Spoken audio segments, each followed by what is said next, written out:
Hi, hello po mga boss. Welcome back to J channel mga boss. So mga boss, ang ipapakita ko ngayon sa video ko ito, yan po mga boss, ay gumagawa po ako steel hook mga boss. Yung ginagamit namin sa pagtatali ng bakal ng mga stirrup o parilya. Yan po yung ginagawa ko ngayon po mga boss, yung steel hook na medyo payat lang yung bakal niya. Maliit lang, 8mm lang po siya na plain. Yan po mga boss.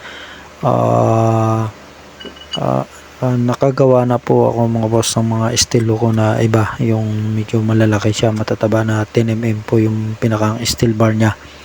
Ngayon po mga boss ay gumawa ako ngayon ng maliit. So yan po yung ipapakita ko ngayon sa video ko ito mga boss. Yan o. Pinupukpok ko ng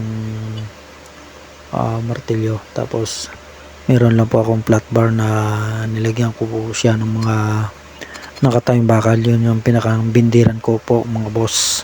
Saka yung pamukpukan ko mga boss, yan ay maso, malaking maso. Kasi wala po akong pwesto, wala akong pukpukan na ba, kundi yan lang po mga boss. So yan, binibend ko siya. Tapos ihugis ko na siya na hook para maging hook siya. Ayan o. Saka yung pinakang hawakan niya, para pag hinawakan siya meron siyang mahawakan, pinakang tangkay niya. Yan po mga boss. Okay, susunod natin gagawin po mga boss, wiweldingin naman siya. Wiweldingin pagka nayari ko po yung ginagawa ko na yan po mga boss, wiweldingin siya. So yan po mga boss, na hugis ko na po yung hawakan niya. Ngayon ay pinutulan ko para mabawasan yung medyo mahaba. Ngayon babawasan natin ng yung pinakang hook ng na bakal, para kasarapan lang po yung niya, haba. Okay, yan o.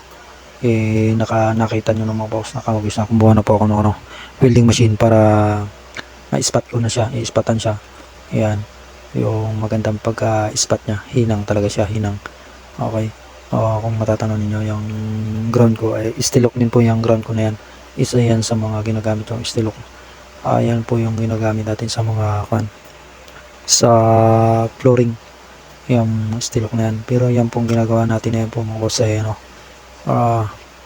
steel hook yan sa mga gipitan. Yung mga gipitan po mga boss, medyo masikip yung pwesto, pwede yan kasi maliit lang siya, payat lang siya. Saka ang gagamitin nating alambre po dyan mga boss ay maliit lang din, para madali siyang pihitin. Okay, yan po. Napakalaga po ng merong steel hook. Kahit labor or mason, dapat meron tayong steel hook mga boss, para kahit anong oras pwede tayong makapagtali. Ayan, okay, yun.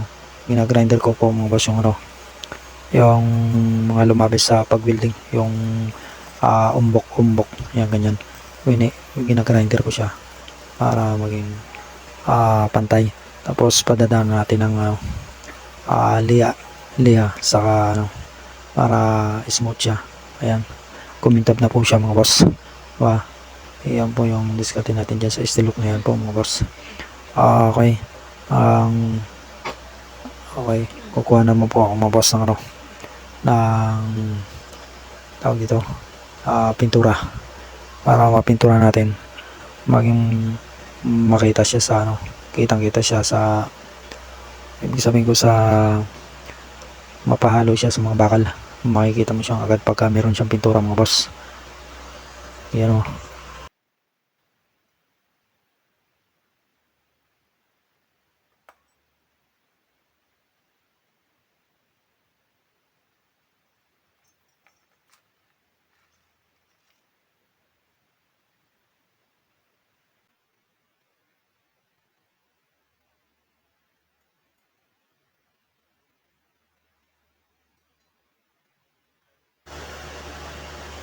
So yan po mga boss, natapos ko na po yung steel hook na naliya ko na. Ngayon po mga boss, susubukan po natin na magtali para masampulan natin.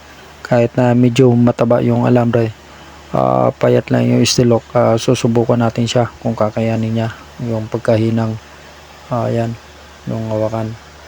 So yan po mga boss, naka slow mo pa tayo, okay naman siya, matibay siya, subok na siya, subok.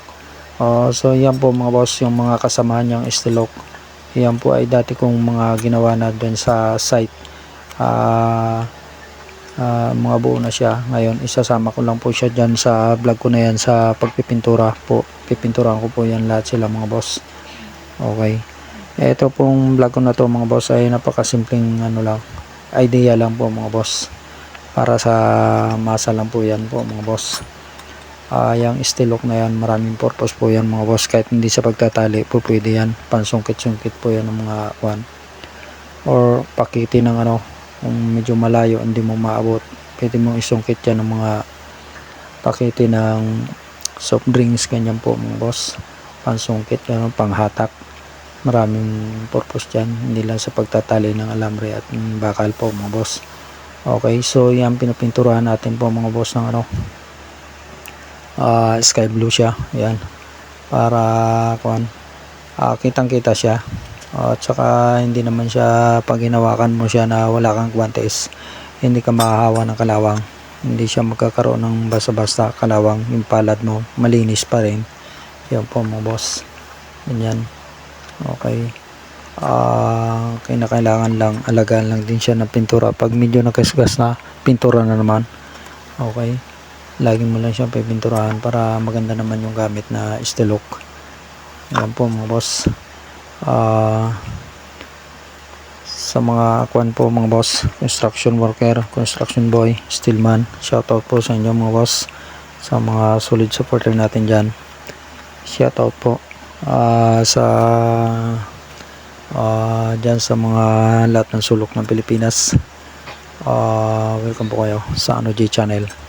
Okay, yan po, kahit sa buong mundo, lahat ng sulok ng mundo, kung makakita sa video ko ito, sa paggagawa ng steel lock po mga boss, kung mapanood ninyo, okay, yan ganyan lang po mga boss. Ngayon pininturahan ko na siya, medyo patutuyo-tuyoin lang natin na konti para okay na siya. Tapos dudublihan ng pintura para medyo makapal.